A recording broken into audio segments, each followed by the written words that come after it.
What you will discover when you journey into the wild. Very fortunate to have the opportunity to meet our Greater Hawk Badger, and this is Marshall or John. Now, Greater Hawk Badger, they are usually very solitary and sharp. Now, not this one is gloomy. Okay. They love to dig complex burrows and tunnels in which they hide in. And when he came out, if you do notice that marking on their face, now that marking is to warn their predators to back off. If not, they will release a sticky odor to deter their predators. Yes, and they have big legs, not strong claws and sharp bottom teeth. They use all hands to dig deep into the ground looking for food. And this might just look like a big part of leaves to us, but for badgers, that is a buffet filled with a lot of good food like worms, insects, beetles, fruits, frogs, and many more. Now as they make their way back home, you should know that they are rapidly declining in the wild due to relentless poaching, snares, and habitat loss. Now, Visha, I totally agree with you. But Visha, yes, all at once. Hey Visha, give me this one, and I will hold on to this one. Now, ladies and gentlemen, this is a ball python, also known as the royal pythons. Now, ball pythons can be found in Africa, and they are highly respected and seen as saviors in the local folktales. And these days, they are usually very gentle and non-venomous. And right over here, we have an Indian sand boa. As the name suggests, they can be found in various parts of India, as well as Afghanistan and Pakistan. They are also known as the two-headed snake. It's because if you take a look at the head and the tail, they look alike, am I right? Yeah, that's the defense mechanism which actually scare off young predators, and when they do that, they will just burrow under the sand and hide themselves. Now, early on, we have chosen two volunteers to come down here to help us with the snake. Ladies and gentlemen, put your hands together for Gia and Charlotte. Come. Charlotte, you go over to Visha. Gia, come. Charlotte? Alright. Okay, come here. Come stand right here. With the audience here. Where are you from? Ladies and gentlemen, we have Gia all the way from Indonesia. And Charlotte? We have Charlotte all the way from Singapore. Yeah. Okay, now who are the people? Now, people's names. And Charlotte, remember here, is the snake wet and slimy or smooth and dry? Smooth and dry. How about you, Charlotte? Yes? Also. Now, ladies and gentlemen, many people have this misconception that snakes are wet and slimy because of that glossy shine on their skin. Well, they are not, alright? They are actually smooth and dry. Now, the skin is actually made of the same substance as our fingernails and also our hair, and that is keratin. Alright? Okay, Gia, since you are super brave, Charlotte, you get a chance to take pictures with us. Okay, put your hand there. You can carry this. Okay?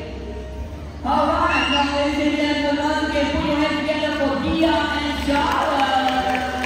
Thank you. Alright, now that was cool, but let's get serious.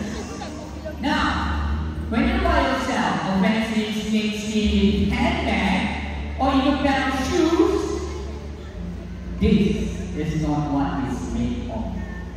But this is what is used, the skin of a real living snake. Now countless of snakes have been captured and killed to supply the present industry, and many more have been trapped for the illegal wildlife factory. So, let's find a more ethical way to be fashionable and more humane way to choose a pet, alright? Okay, now looks like it's time for them to go ahead and rest. Everybody say bye-bye, snake! Bye! Wow, that was a beautiful message from Sunny, right? Now as we venture to the wild, let us be burrows and scrapes and look up to the skies. Thanks everyone, let us welcome Chica, our original guide for here. Can you see Chica? No, because Chica is coming from here. This is the one exchange right here in Singapore. So, a group of pet researchers and our management staff will nest boxes and place them in different parts of the country. They started using them, their numbers increased, and they returned to Singapore once again. Now, if you do notice that cars on his feet, now that cars, the larger they are, the more attractive they will be to the opposite sex. Right now, Chica is enjoying his food. Soon, we will be flying over our jetpack of over there and ready down. Walk is unique flight pattern. It's a combination of deep, slow wing beats and short glides. Now on wheels, they can also be very, very vocal. Sometimes so vocal that they just can't stop talking. If you don't believe me, you listen to this. Can you hear that? Now which of them sounds like to you? Oh my god, this sounds like a Catholic witch. Catholic witch. It will be scary to hear that late at night, and then cars also amplifies that unusual tone. And hornbills are omnivores, which means flying insects are on the menu. So today we are going to see how Chica catch her prey in mid-flight. So I'm going to pass Sunny, not an insect, but a juicy grape. He's going to toss that as high as possible. And let's see if Chica is able to catch it, okay? So guys, I need your help. Okay, we need everyone to count to 3 with me. Are you ready? 1, 2, 3, and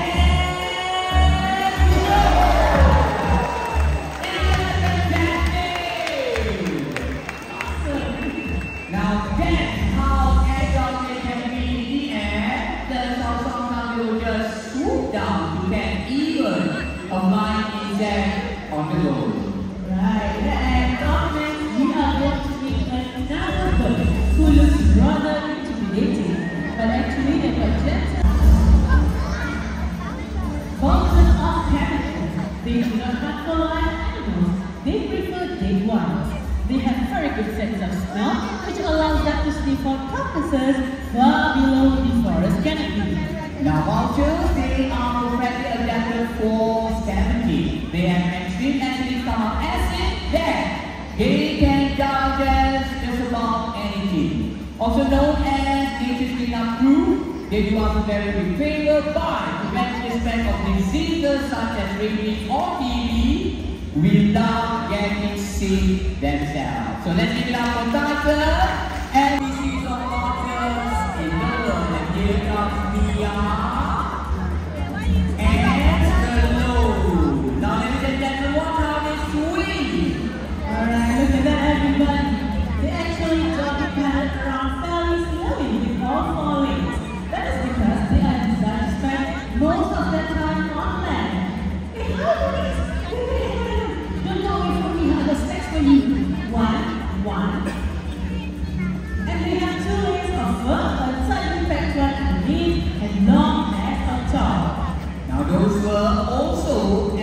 water repellent while keeping them warm in chilly water. And otters, they are known to be very active and playful. Alright, one last step for you and you. One last one. And everybody say bye-bye, Mia. Bye-bye, Joe. Bye. Joy. Alright, please let's show them how it is done. We will start reciting with the other shoe. With the plastic bottle.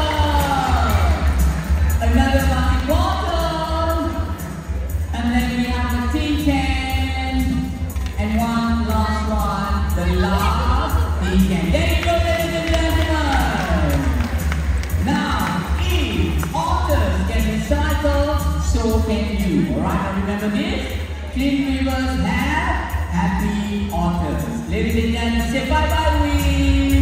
Thank you, Joy. And then we ask for over 4. Now we have to be partners in caring for our planet and the amazing animals that inhabit it.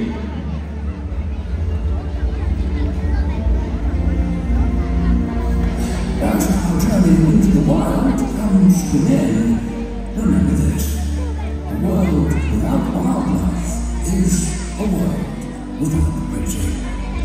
So, keep the wild within you and around you. Keep the wild alive.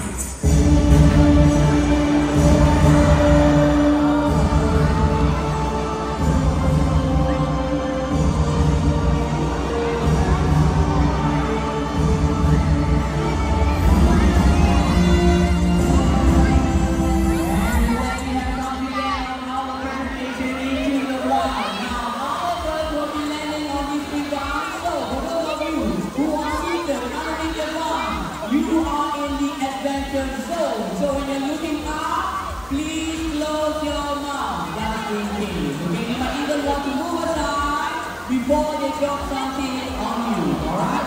Alright, now on behalf of the Singapore Zoo, my partner Risha, we would like thank you for joining us right here at Into the Wild. Take care, have a good day at the Singapore Zoo, and goodbye.